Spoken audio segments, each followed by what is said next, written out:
A needs analysis refers to the work that is done before writing out an athlete's annual plan. This is the period of time when a coach systematically decides what the athlete needs to develop and prioritize for the upcoming plan. Examining the needs of the athlete's event does this, and then by examining how the particular athlete compares to the need of his or her event. Determining which muscles are involved in an event, basketball in our case, helps coaches prioritize what needs to be developed during a conditioning program.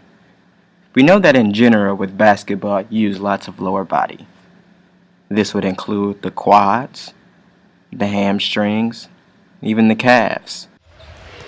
Strengthening these muscles improves explosiveness, which is important for driving the ball to the lane. These lower extremities also give players the proper balance to get up and shoot the ball, or quick twitch muscles for getting up and getting rebounds. Shoulders, chest, biceps, and triceps are all upper body muscles that basketball players use during play. The triceps are a critical muscle in shooting long-range baskets such as three-pointers. Building tricep muscles helps players who shoot well from close distances but struggle with shooting the ball from deep. Here, check out this example of LeBron James.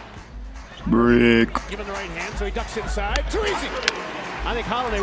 Lastly, we have the core area. A basketball player with a strong midsection has an advantage over his opponent when it comes to getting into position to score.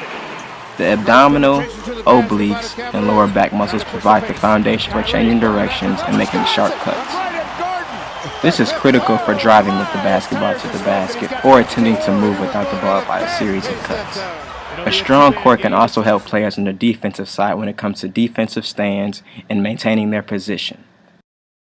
Next, we want to define the training periods for our seasons.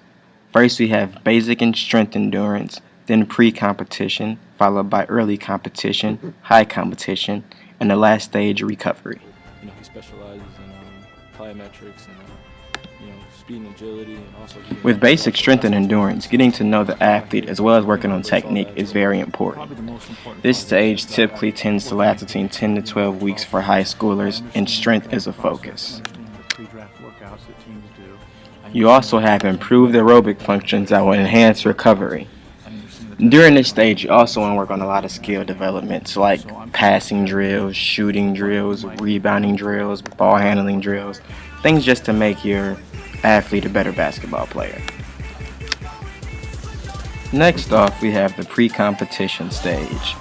This usually lasts 6 to 8 weeks for a school period, and the focus changes from strength into power training. Moderate competition simulation begins with the emphasis on skill and speed. Next, we have the early competition stage, which is about 4 to 5 weeks for school sports. Scrimmages, early competition similar to the pre-competition stage, and also the mentally preparing for the grind of winning a championship as well as reaching your season goals, or should I say SMART goals. You also want to focus on a lot of the drills you did in the beginning stage, like the dribbling drills, the shooting drills during this early competition stage. You also want to give your athletes more recovery time and little maximal zone training, which would be MZ training, meant for athletes to recuperate. And last but not least, we have the recovery period, which typically lasts from 2 to 4 weeks.